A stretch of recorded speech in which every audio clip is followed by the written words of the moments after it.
నమస్తే వ్యూయర్స్, నేను Sahasra. Welcome to our channel. ఇప్పుడున్న బడా స్టార్లు మెగాస్టార్ చిరంజీవి వారసుడు రామ్ చరణ్ గారు అరంగేటం చేసి సక్సెస్ సాధించారు. అలాగే పెద్ద స్టార్లు అందరూ హీరోలు అందరూ కూడా మంచి సక్సెస్ఫుల్గా ఉన్నారు. నాగార్జున వాళ్ళ అబ్బాయి నాగ చైతన్య కూడా సూపర్ సక్సెస్ని అందుకున్నారు. అయితే ఇప్పుడు ఎక్కువ దృష్టి అంతా కూడా బాలకృష్ణ వాళ్ళ అబ్బాయి మీదే ఉంది.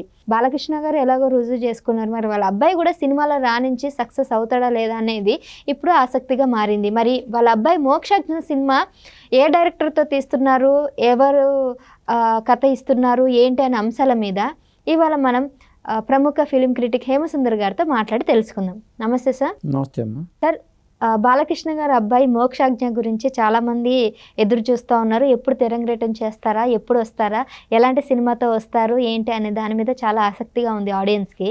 మరి ఆయన ఒకవేళ వస్తే కొత్త డైరెక్టర్తో ఇంట్రడ్యూస్ అవుతారా, లేకపోతే ఒక ఆల్రెడీ రెప్యూటెడ్ డైరెక్టర్ ఎవరైనా ఉంటే వారితో ఇంట్రడ్యూస్ చేసే అవకాశం ఉందంటారా? ఇది కొద్దిగా చిక్కు ప్రశ్నే. ఎందుకంటే ఒక పెద్ద హీరో కొడుకుని హీరోని చేయడం అనేది పెద్ద టాస్క్. అది ఎవరు డైరెక్టర్ కూడా సవాలే. మరి ఫస్ట్ సినిమా హిట్ అయితే ఒక రకం వెళ్ళిపోతుంది, హిట్ అవ్వకపోతే అదొక సమస్య. ఇన్ని సమస్యలు ఉన్నాయి. కొడుకుల్ని హీరోని చేయడం అంటే అంత ఆషామాషి వ్యవహారం ఏమీ కాదు. ఎన్టీ రామారావు గారు వాళ్ళ అబ్బాయిని బాలకృష్ణని హీరో చేసేటప్పుడు కూడా, లేదా హరికృష్ణ గారిని సినిమాలో తీసుకొచ్చేటప్పుడు కూడా ఇలాంటి సవాళ్ళు ఎదురైనాయి. వాళ్ళు ఎంతమంది కొడుకుల్లో ఏ కొడుకుని మన హీరోలుగా తీసుకురావాలి, ఎవరిలో ఆ లక్షణాలు ఉన్నాయి అనేది ఎన్టీ రామారావు గారు కాబట్టి, నటుడు కాబట్టి ఆయన పసికట్టేసాడు. పసికట్టి ఆయన ఎప్పుడూ చెప్పాడు, బాలయ్యే నా వారసుడు అని చెప్పాడు ఆయన. అప్పుడు టైటిల్స్లో కూడా, సినిమా పత్రికల్లో అన్నింటిలో బాలయ్య నా వారసుడిని. ఎందుకంటే మిగిలిన ఇద్దరు కొడుకుల మీద నమ్మకం లేకనా, లేకపోతే ఎందుకు ఆ స్టేట్మెంట్ ఇచ్చారు అప్పట్లో? మీ పిల్లలు ఇంటర్మీడియట్ మరియు ఎంసెట్ చదువుతూ సబ్జెక్ట్స్ లో కన్ఫ్యూజ్ అవుతున్నారా? కాన్ఫిడెన్స్ లెవెల్ తక్కువగా ఉందా? రిపీటెడ్ మిస్టేక్స్ చేస్తున్నారా? అయితే మీకోసమే ఉంది Rise app. 1 lakh question bank, performance analysis, online classes by experts, ఇంకా మరెన్నో ఫీచర్స్ తో మీ ముందుకొచ్చింది Rise the perfect guide. Description లో ఉన్న లింకును ఉపయోగించి సబ్స్క్రైబ్ అవ్వండి. అంటే వాళ్ళ ఇంట్రెస్ట్లు, వాళ్ళ ఫిజిక్ ఇవన్నీ చూసుకోవాలి కదా. మనకి మా రూపురేఖలు కూడా చాలా అవసరం కాబట్టి. కానీ మోక్షజ్ఞ విషయంలో మరి చిన్నప్పటి నుంచి అతని సినిమాల్లో తీసుకురాకపోవడం అనేది ఒక విధంగా బాలకృష్ణ చేసిన తప్పు అనిపిస్తుంది. ఎన్టీ రామారావు గారు ఏంటంటే చిన్నప్పటి నుంచి కూడా వీళ్ళని సినిమాల్లో తీసుకొచ్చారు. తాతమ్మ కళ అప్పటి నుంచి కూడా, తాతమ్మ కళ, రామ్ రహీము, ఇట్లా చాలా సినిమాల్లో వాళ్ళు బాలకృష్ణని ఎన్టీఆర్ గారు ఎంకరేజ్ చేశారు. కానీ బాలయ్య బాబు ఏంటంటే మోక్ష విషయంలో కొద్దిగా సినిమాలోకి అతనికి ఇంట్రెస్ట్ లేకపోవడం కావచ్చు, ఏదైనా కావచ్చు. కానీ మోక్షజ్ఞ అనేది 2024లో మోక్షజ్ఞ సినిమాల్లోకి ఎంట్రీ అనేది కన్ఫర్మ్. అంతవరకు అనుమానం లేదు. ఎందుకంటే యాక్టింగ్ పరంగా ట్రైనింగ్ తీసుకుంటున్నాడు అతను రావడానికి రంగం సిద్ధమైపోయిందంటే చెప్పొచ్చు. అయితే ఏ డైరెక్టర్ చేతిలో పెట్టాలి అనేది ఇక్కడ పెద్ద సమస్య. అది ఇప్పుడు ఉన్న సమస్య. అది అయితే మోక్షజ్ఞ మీద హై ఎక్స్పెక్టేషన్స్ ఉన్నాయంటారా? అంటే అంచనాలు ఇప్పుడు అదే ఒక ఫస్ట్ సినిమాతోనే అంచనాలు పెంచుకోవడం అనేది పెద్ద సమస్య. ఇప్పుడు బాలకృష్ణ గారుకి కొంతమంది డైరెక్టర్లతో చర్చించి జరిపారు. ఇవి మా అబ్బాయితో నువ్వే చేయాలని బోయపాటిని ఖచ్చితంగా అడిగే ఉంటారు. బోయపాటి కూడా సలహా ఇచ్చి ఉంటాడు. ఇప్పుడు బోయపాటి ఏంటి ఏమవుతుందంటే మీటర్ తొక్కేస్తాడు ఒకసారిగా. బోయపాటితో ఈ సినిమాలో బాలయ్య మోక్షజ్ఞని పరిచయం చేస్తే, బోయపాటిది ఏంటంటే ఒక బాలయ్య బాబుతో సినిమా చేస్తే ఒక రేంజ్లో ఉంటుంది సినిమా. ఇప్పుడు మనకి చూసాం, మన స్కంద విషయంలో చూసాం, రామ విషయంలోనే ఆయన మీటర్ ఎక్కువ తొక్కేసాడు. బోయపాటి ఏంటంటే మీటర్ తొక్కేస్తాడు. కాబట్టి అంచనాలు పెరిగిపోతాయి. అంచనాలు ఎప్పుడు ఫస్ట్ ఈ సినిమాతో అంచనాలు పెంచకూడదు. ఇదే విషయాన్ని బోయపాటి కూడా బాలయ్య బాబు చెప్పినట్టు సమాచారం. అయితే పూరి జగన్నాథ్తో చేస్తే బాగుంటుందని బోయపాటి సలహా ఇచ్చినట్టుగా కూడా సమాచారం అయితే ఉంది. ఎందుకంటే చాలామంది చిరంజీవి గారు వాళ్ళ అబ్బాయిని హీరోని చేయాలనుకున్నప్పుడు పూరి జగన్నాథ్ చేతుల్లోనే పెట్టి చిరుత సినిమా చేయించారు. పెద్ద హీరోలు ఎప్పుడు ఆ జాగ్రత్తలు తీసుకుంటారు, ఎవరి చేతిలో పెట్టాలి మన అబ్బాయిని అనేది చాలా ఆలోచిస్తారు వాళ్ళు. అలా ఆలోచించినప్పుడు నాగార్జున విషయంలో కూడా విక్టరీ మధుసూదన్ గారు నాగార్జున విక్రమ్ సినిమా, అది జాకీ ష్రాఫ్ది హిట్ అయిన సినిమా, హీరో సినిమా, అది విక్రమ్గా సినిమాగా తీశారు. అప్పుడు అంత సక్సెస్ రాలేదు ఆ సినిమాకి. హిట్ అయిందా? పేరు రాలా, అంత సక్సెస్ అవ్వాలా. హీరో పెద్ద హిట్, సక్సెస్ అవ్వాలా. ఇప్పుడు ఫస్ట్ సినిమాతోనే ఒక అంచనాలు రాకూడదు, అదొక ఇబ్బంది ఉంటుంది. ఇప్పుడు ఫెయిల్యూర్ డైరెక్టర్ చేతిలో పెట్టామనుకో, ఒకటి పూరి జగన్నాథ్ మన ఫెయిల్యూర్ డైరెక్టర్ అనుకోవటం లేదు. పూరి జగన్నాథ్ చాలా ప్లస్ పాయింట్లు ఉన్నాయి. కొత్త డైరెక్టర్కి ఏంటంటే పూరి జగన్నాథ్ 100% న్యాయం చేస్తాడు, చాలా ఫాస్ట్గా సినిమా చేస్తాడు. షూటింగ్ డేస్లో చాలా తక్కువ రోజుల్లో సినిమా కూడా జనం ముందుకు వచ్చేస్తుంది. ప్రొడ్యూసర్కి చాలా సేఫ్ చాలా సేఫ్.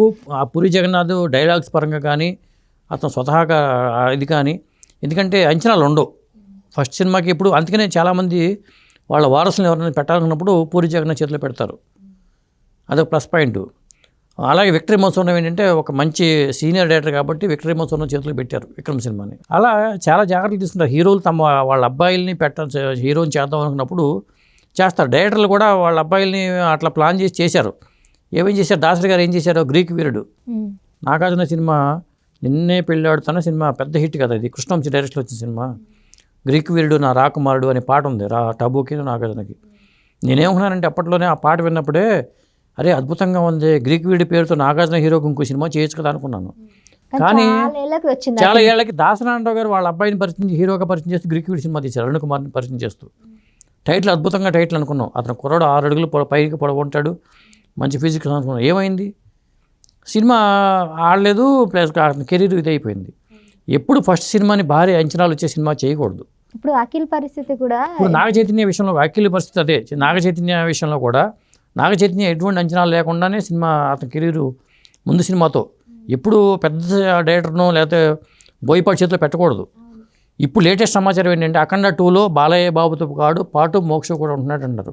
ఒకవేళ అట్లా చేస్తే తప్పులేదు, తండ్రి ఉండే సినిమాలో కొడుకుంటే తప్పులేదు, కానీ కొడుకును సోలో హీరోగా పరిచయం చేసుకుంటూ చేయడానికి కష్టం. ఇక్కడ ఇంకో విషయం చెప్పాలి మీకు. ఎన్టీ రామారావు గారు విశ్వవిఖ్యాత నట సార్వభౌమ ఎన్టీ రామారావు గారిని హీరోగానే చేద్దామని అనుకుంటే పల్లెటూరు పిల్ల సినిమాలో అనుకున్న ఛాన్స్ వచ్చినప్పుడు కూడా ఆ స్టేజ్ ఫీర్ ఇలాంటి కెమెరా భయం ఇవన్నీ పోవాలంటే ఒకేసారి మనం డైరెక్ట్గా హీరోగా చేయడం కన్నా ఒక చిన్న పాత్రను చేసుకోవడం బెటర్ అని మన దేశం సినిమాలో చేయించారు. ఎల్వి ప్రసాద్ గారు వీళ్ళు బలవంతంగా ఒప్పించి చేయించారు. అట్లా మన దేశంలో అప్పుడు చిన్న పాత్ర చేశారు ఎన్టీ రామారావు గారు. కృష్ణవేణి గారు అవకాశం ఇచ్చి ఉండొచ్చేమో, కానీ ఆ ఫీర్ పోవాలి కదా, కెమెరా భయం పోవాలి కదా. అందుకోసం ముందు ఒక కెమెరాతో ఈ పాత్ర ద్వారా చేద్దాము. అక్కడ కృష్ణవేణి గారు మన దేశంలో అవకాశం ఇవ్వకపోయినా ఆయన హీరో అయ్యేవాళ్ళే, కానీ ఆ క్రెడిట్ కృష్ణవేణి గారికి వచ్చింది, మన దేశం సినిమాకి వచ్చింది. ఆయన సినిమా మన దేశం అంటారు, ఇవాళ తెలుగుదేశం పార్టీ రాజకీయం కూడా చాలా ఇదైంది, అదొక సెంటిమెంటు. పైగా మన దేశం సినిమాలో ఇంత వాడిని అంత వాడిని అయ్యానని డైలాగ్ చెప్పించారు. అది బహుశా ఆయనతో భగవంతుడే పలికించి ఉంటాడేమో, అప్పుడే చెప్పాడు, ఫస్ట్ సినిమాలో చెప్పాడు ఆయన. ఇప్పుడు మోక్ష విషయానికి వచ్చేసరికి మనం ఇదంతా చెప్పుకోవాల్సి వస్తుంది. ఏ హీరో అయినా తమ వారసుల్ని సినిమా చేద్దాం అనుకున్నప్పుడు డైరెక్టర్ విషయంలో చాలామందిని పరిశీలిస్తారు. బోయపాటి చేతిలో పెడదామా, లేకపోతే నేనే మనం ఆదిత్య 999 మ్యాక్స్ అనే సినిమా చేస్తున్నారు కాబట్టి అది నేనే డైరెక్ట్ చేద్దామని ఆయన అనుకుని, లేకపోతే సంగీత శ్రీనివాసరావు గారి చేతిలో పెడదామా, టైం ట్రావెల్ కథాంశం కాబట్టి ఇట్లా రకరకాల ఆలోచనలు చేసి నేను అనుకోవడం ఏంటంటే చివరికి పూరి జగన్నాథ్ గారి చేతిలో పెట్టొచ్చు అనుకుంటున్నాను నేను. మీరు అనుకున్న నా అంచనా పూరి జగన్నాథ్ చేతిలో పెట్టే అవకాశాలు ఉన్నాయి, పెట్టడం కూడా కరెక్ట్ కూడా. పూరి జగన్నాథ్ లాంటి వ్యక్తి చేతిలో పెట్టడం correct. Puri Jagannath last time ఒక రాడ్ దించారు కదండి. ఎప్పుడైనా సరే జయాపు చేయాలనేది మనిషికి సహజం. అంత మాత్రాన ఒక జీవితంలో ఒక ఫ్లాప్ వచ్చినంత మాత్రం ఆయన హిట్లు మర్చిపోతామా, ఒక పోగిరిని మర్చిపోతామా? మరి ఎన్ని సినిమాలు ఉన్నాయి ఆయన హిట్లు ఉన్నాయి, అది వేరే విషయం. వయసు ప్రభావం కూడా ఉంటుంది. వయసు ప్రభావం అని కాదు, అట్లా కాదు, కొన్ని కారణాలు ఉంటాయి, కొన్ని ఇది ఉంటుంది. ఇప్పుడు బాలయ్య బాబుతో పైసా వసూలు చేశారు, ఫెయిల్ అయింది కదా చెప్పాలంటే, పెద్దగా ఆడలేదు. కానీ అది పాటల పరంగా కానీ బాలయ్య బాబుని చాలా ఎనర్జెటిక్గా చూపించారు. అలా చూపించగలటంలో ఒక పూరికి సాధ్యం అవుతుంది. నేను అనుకోవడం ఎవరిని అడిగినా పూరితో బెటర్ అని చెప్తారు. ఎవరికైనా బాలయ్య బాబు గారు సలహా చెప్పాల్సి వస్తే పూరికి బెటర్ అని చెప్తారు.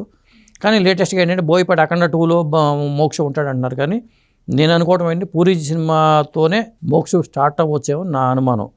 అది అదే అండి. మోక్షజ్ఞ మీద అయితే చాలా భారీ అంచనాలు ఉన్నాయి. సో ఎక్కువ ఎక్స్పెక్టేషన్స్ పెట్టుకోవడం కూడా కరెక్ట్ కాదు అన్నట్టు ఆడియన్స్కి చెప్తున్నారు. సో ఒకవేళ కనుక ఆయన సినిమాలోకి రావాలి అని అనుకుంటే కనుక ప్రస్తుతం ఉన్నటువంటి డైరెక్టర్లలో పూరి జగన్నాథ్ గారు తీస్తే కనుక మేబీ కొద్దిగా మన ఎక్స్పెక్టేషన్స్ తగ్గట్టుగా సినిమా ఉండొచ్చు. సో తనకి ఫ్లాప్ అయ్యే అవకాశం ఉండదు. అలానే సూపర్ హిట్ కాకపోయినా కూడా ఒక మంచి పేరైతే సంపాదించుకోవచ్చు అని కూడా చెప్తున్నారు. మరి చూద్దాం, మరి బాలకృష్ణ గారికి ఎవరు ఎలాంటి సలహాలు ఇస్తారు, ఎవరితో తీయబోతారు అనేది కూడా మనకు సస్పెన్స్ కాబట్టి కొద్ది రోజులు వెయిట్ చేసి ఉండాల్సిందే. Thank you sir. Thank you.